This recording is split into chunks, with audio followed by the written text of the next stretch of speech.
ஒரு மகிழ்ச்சியான செய்தி. இதயம் நலனையின் விலை லிட்டருக்கு ரூபாய் 105 குறைஞ்சிருக்கு. செப்டம்பர் 2023ல 1 லிட்டர் இதயம் நலனையின் அதிகபட்ச விலை ரூபாய் 503. ஆனா இப்ப 1 லிட்டர் இதயம் நலனையின் விலை ரூபாய் 398 மட்டும்தான் தமிழ்நாட்டுல. அப்ப இனிமே எல்லாரும் இதயம் நலனை வாங்கலாம் இல்ல? எங்களுக்கு பணம் வேணாம் சார், நீதிதான் வேணும். உச்ச நீதிமன்றத்துக்கு போயிருக்கல இந்த கேஸ். அந்த ஜட்ஜு பார்க்கணும், இந்த வீடியோவை பார்த்து என்ன நடந்து ஏது நடந்தது பார்க்கணும். கண்டிப்பாக பார்த்தாதான் இது தெரியும். வெளியே நாங்கள் பார்த்துட்டோம், அந்த ஜட்ஜு பார்க்கணும்.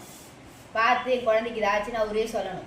கரெக்டாக 2:14க்கு ஒரு டீச்சர் தூக்கிட்டு வராங்க. உடனே 2:14க்கே மறுபடியும் தூக்கிட்டு போயிடறாங்க குழந்தைய. அது கூட லாங்லேருந்து பார்க்கறதுனால எங்களுக்கு தெளிவாக தெரியல. அங்கே ஒரு கேமரா இருக்கும், அந்த கேமரா ஃபுட்டேஜ் பார்க்கணும் நாங்கள் மறுபடியும். அதுமாரி கேட்டில் இருந்து எத்தனை மணிக்கு பாப்பாவை வெளில கூப்பிட்டு போயிருக்காங்கன்னு பார்க்கணும். கேட் கேமராவும் வேணும், எங்களுக்கு ஃபுட்டேஜ் வேணும். எங்களுக்கு போலீஸாக இன்றைக்கி ஒத்தடிக்கல. நாங்கள் போய் ஃபுட்டேஜ் கேட்கல காமிச்சாங்க. அதுக்கப்புறமேட்டு நாங்கள் இதெல்லாம் பார்த்தோன்னே ஒரு 10 வெஹிக்கிள் வந்து நாங்கள் உள்ளே பூந்துட்டாங்க. ஸ்டேஷன் உள்ள 10 வெஹிக்கிள் போயிட்டாங்க. நீங்கம்மா எங்கள் அட்வொகேட்டு தெரிஞ்சவங்க. அதனால் அவருக்கு பயம் வந்து எல்லாத்தையும் பிடுங்கி போட்டார். எல்லாத்தையும் ரிமூவ் பண்ணிட்டு இதுக்கப்புறம் காமிக்காதன்னு சொல்லிட்டாரு அந்த இன்ஸ்பெக்டர். ஹைகோர்ட்டுக்கு போகிறோம். போய் எங்கள் குழந்தைக்கு என்ன ஆச்சு நாங்கள் தெரியணும். நாங்கள் நேற்று எஸ்பி ஆஃபீஸுக்கு போனோம். அங்கே எங்களுக்கு சரியான ரெஸ்பான்சிபிலிட்டி இல்லை. நடவடிக்கை எடுக்கிறோன்னு சொல்கிறாங்களே தவிர எதுவுமே சொல்லலை. அங்கே இருக்கிறவங்க சிஸ்டரே கிடையாது. சிஸ்டர்னா எப்படி இருக்கணும்? நேர்மையாக இருக்கணும். சிஸ்டர்னா அது மாதிரி பொய்யை மறைக்கிறாங்க. உண்மையை மறைக்கிறதுக்கு சிஸ்டர் அவங்க பேர். ஏசப்பா தண்டிப்பார் கண்டிப்பாக. அது கிறிஸ்டின் ஸ்கூல். ஏசப்பா தண்டிப்பார் அவங்க எல்லாரையுமே. அந்த கேஸுக்கு உடந்தையாக இருந்த எல்லாரையுமே தண்டிப்பார்.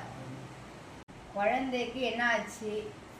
அடிச்சுட்டாங்கன்னா எங்கள் சார்பா அடிச்சுட்டாங்க. அவங்க அடிச்சிருக்கணும். அப்படி இல்லைன்னா பாத்ரூம் எங்கே போகல வழிக்கு வந்துருக்கணும். இது மட்டும்தான் எங்களுடைய சந்தேகம்.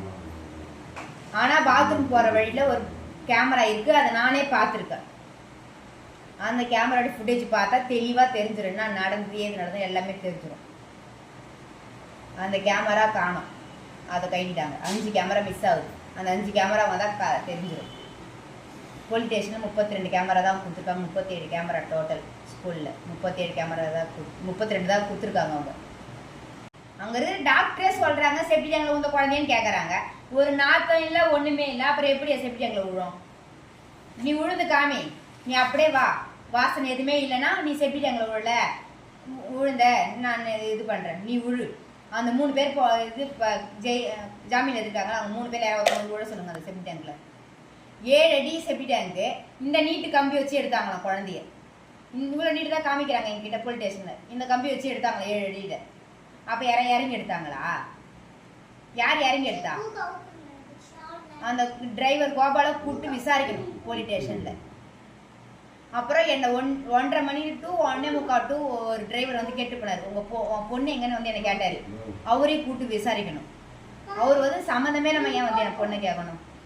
ஸ்கூல்ல இருந்து அவரையும் கூப்பிட்டு விசாரிக்கணும். அந்த 4 சாரி கூப்பிட்டு விசாரிக்கணும். சிஸ்டர் அங்கே எல்கேஜிக்கு 3 மிஸ்ஸு ஏபிசி, நம்ம யூகேஜி ஏபிசி, அந்த 6 டீச்சரையும் கூப்பிட்டு விசாரிக்கணும்.